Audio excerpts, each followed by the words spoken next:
Warga Antang, Kelurahan Manggala, Kota Makassar, Sulawesi Selatan ini menghadang ambulans yang membawa jenazah pasien positif corona untuk dimakamkan. Warga mengaku takut tertular virus corona jika jenazah dimakamkan di wilayah mereka. Ambulans terpaksa putar balik dan mencari lokasi lainnya di Kota Makassar untuk pemakaman jenazah. Sementara itu, penjabat Wali Kota Makassar Iqbal Soaib terus mengimbau masyarakat untuk tidak takut dan bisa menerima jika ada jenazah pasien positif corona yang dimakamkan di wilayah mereka. Karena virus corona yang sudah dikubur bersama jenazah tidak akan menular.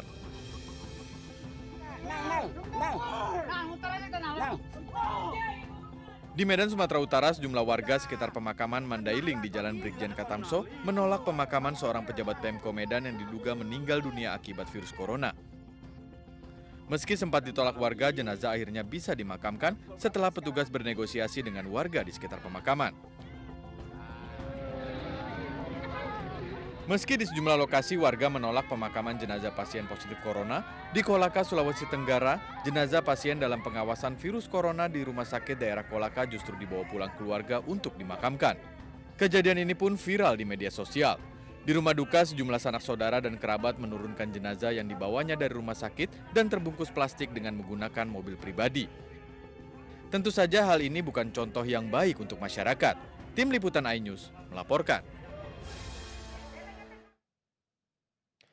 Lalu bagaimana seharusnya jenazah pasien corona diperlakukan dan seberapa besar sungguhnya bahaya virus corona?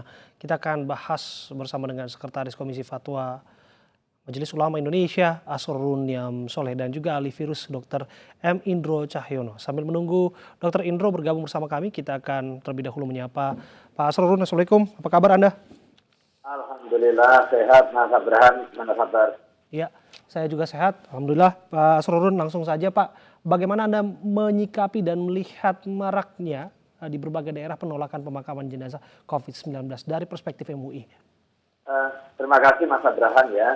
Fenomena penolakan itu sebenarnya lebih dipicu akibat ketidakpahaman serta ketakutan yang berlebih dari masyarakat dari potensi penularan wabah COVID-19 ini.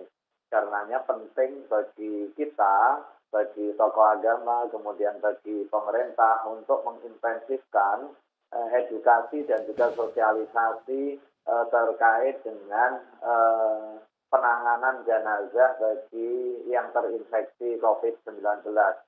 Dan untuk kepentingan itu, Mas Abraham, Majelis Ulama Indonesia secara khusus menetapkan 3 fatwa terkait dengan COVID-19 ini. Fatwa yang pertama adalah pedoman penyelenggaraan ibadah bagi segenap masyarakat Muslim ketika menghadapi wabah COVID-19.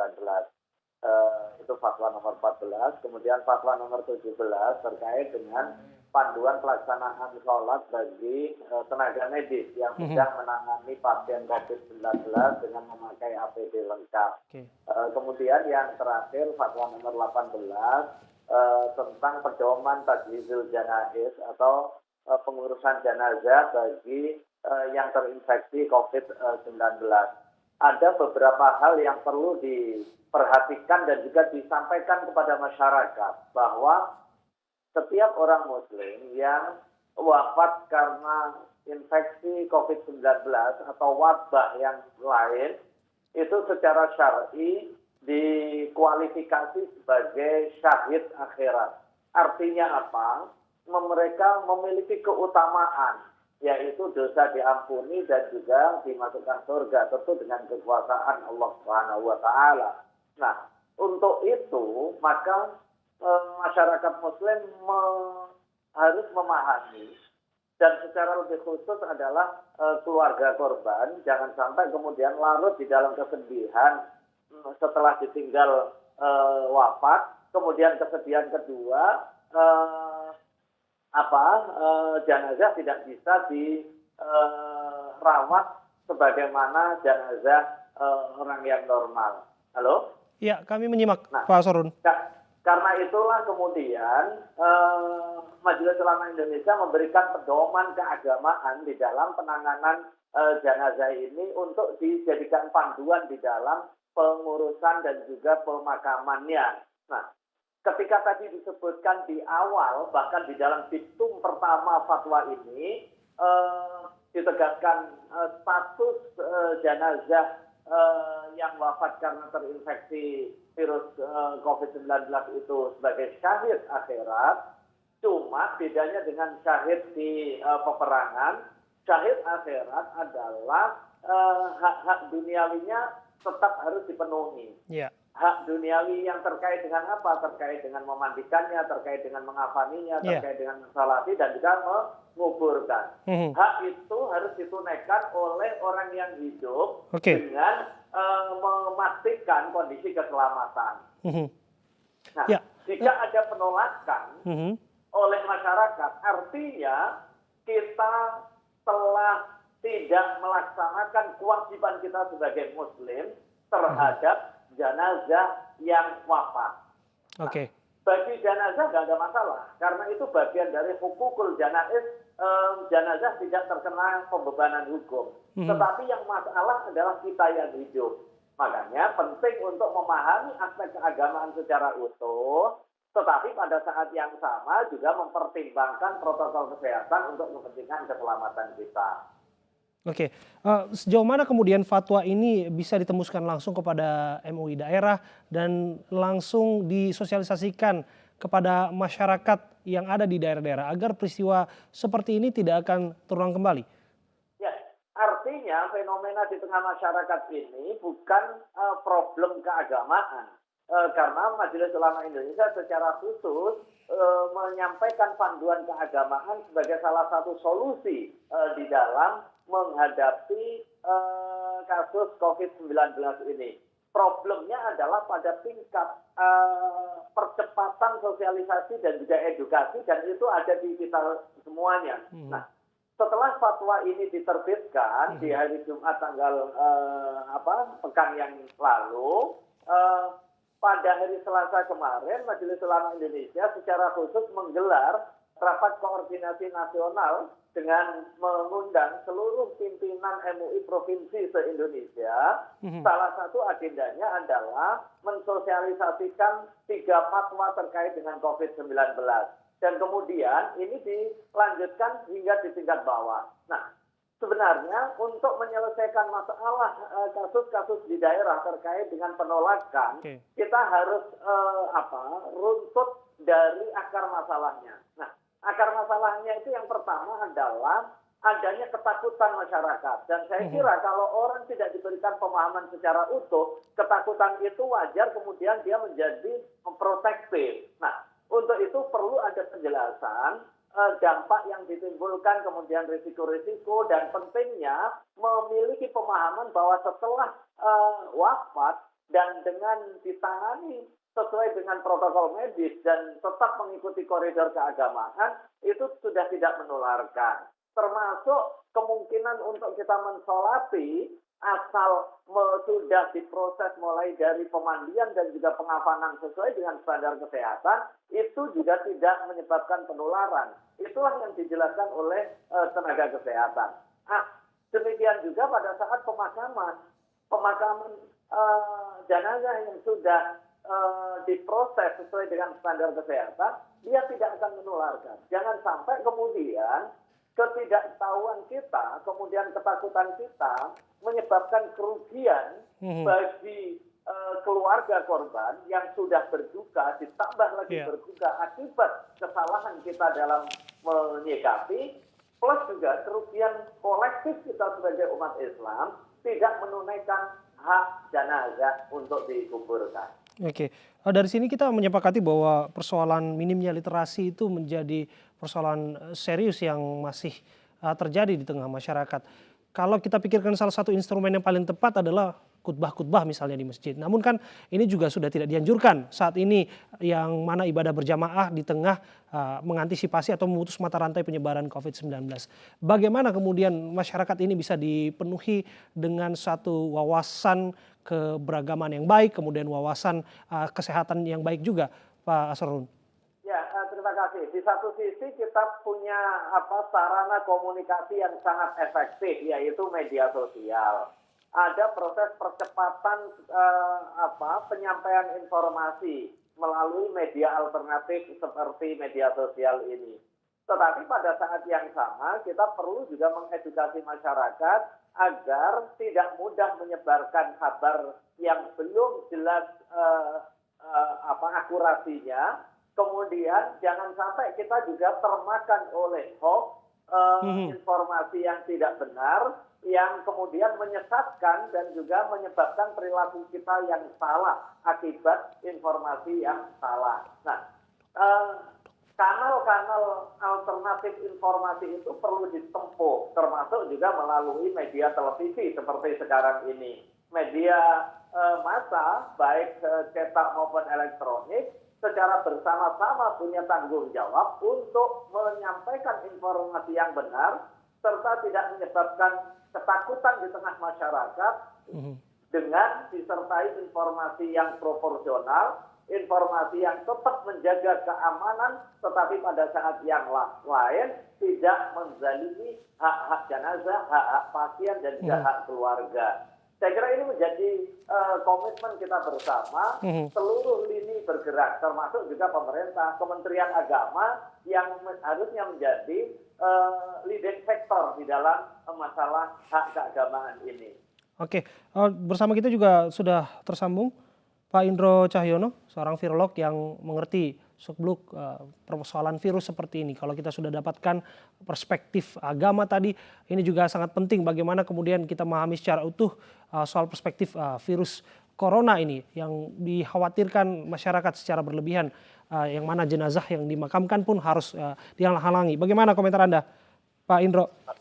Oke, terima kasih. Jika kita ingin berbicara dari sisi virologinya, maka kita harus tahu bahwa yang pertama adalah virus tidak bisa berkembang biak atau mereplikasikan diri di dalam sel makhluk yang sudah mati.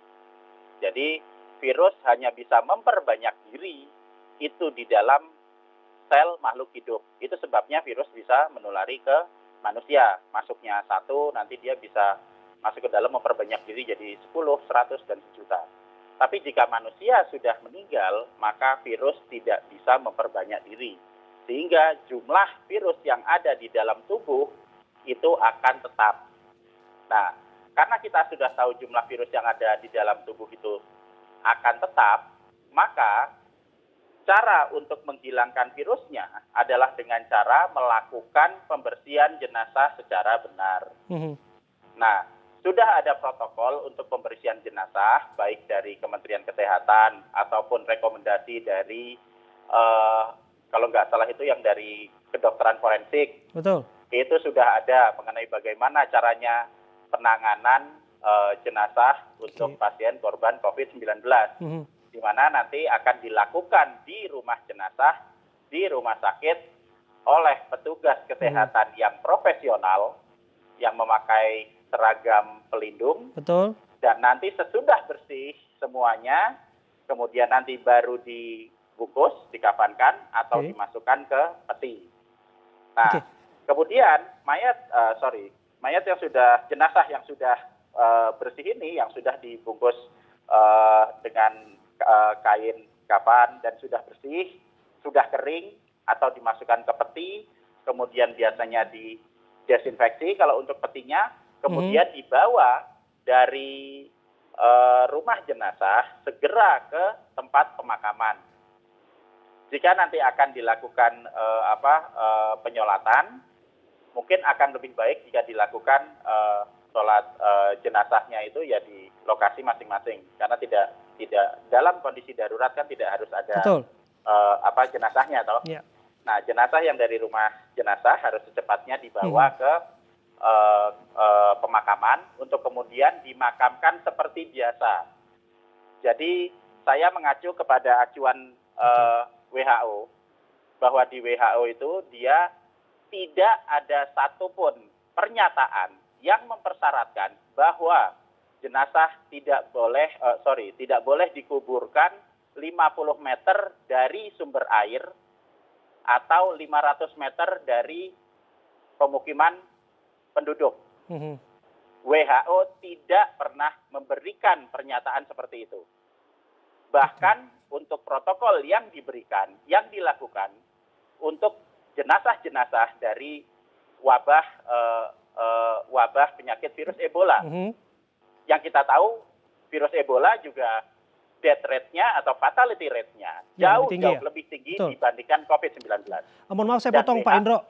Ya, sampai tadi soal jarak 50 meter dari sumber air dan 500 meter dari pemukiman warga, apa skenario terburuk memang yang harus dikhawatirkan dari virus corona ini ataupun penyakit COVID-19?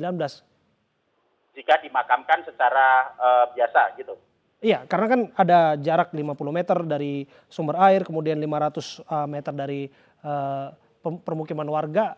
Ini jarak ini berarti bisa dikatakan tidak berdasar. Harusnya itu aman-aman saja. Ya.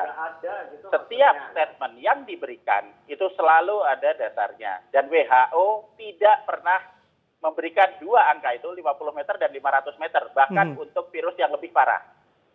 Sehingga kunci untuk keamanan supaya nanti tidak ada kontaminan atau sebaran virus adalah di ruang jenazahnya.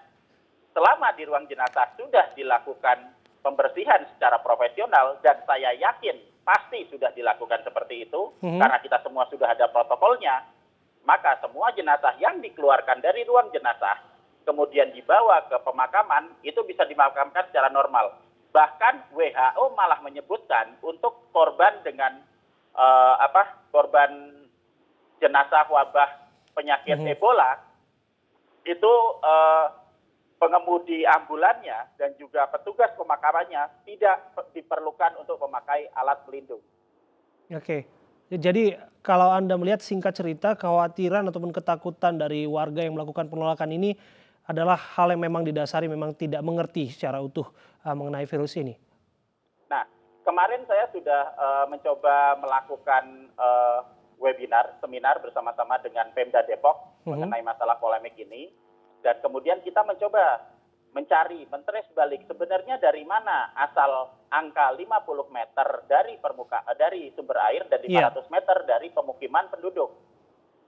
Di Kementerian Kesehatan tidak pernah ada angka seperti itu. Kemudian di edaran yang dari Kementerian Agama misalnya. Protokol yang dari kedokteran forensik juga tidak pernah menyebutkan semacam itu. Angka tersebut hanya didapat dari satu sumber, yaitu dari Dirjen Binmas Kementerian Agama. Betul. Ya. Nah, kemudian pada saat kita cari kembali, apakah ada statement yang menyebutkan angka 50 meter dan 500 meter pada berbagai macam protokol, termasuk yang katanya dari WHO. Sekali lagi katanya dari WHO, WHO tidak pernah mengeluarkan statement semacam itu. Sehingga statement 50 meter dan 500 meter itu mungkin perlu direvisi. Barangkali Anda ingin menambahkan sesuatu di sini, Pak Asrorun? Ya, terima kasih. Intinya tadi yang dijelaskan oleh Pak Indro, masalah aspek keamanan.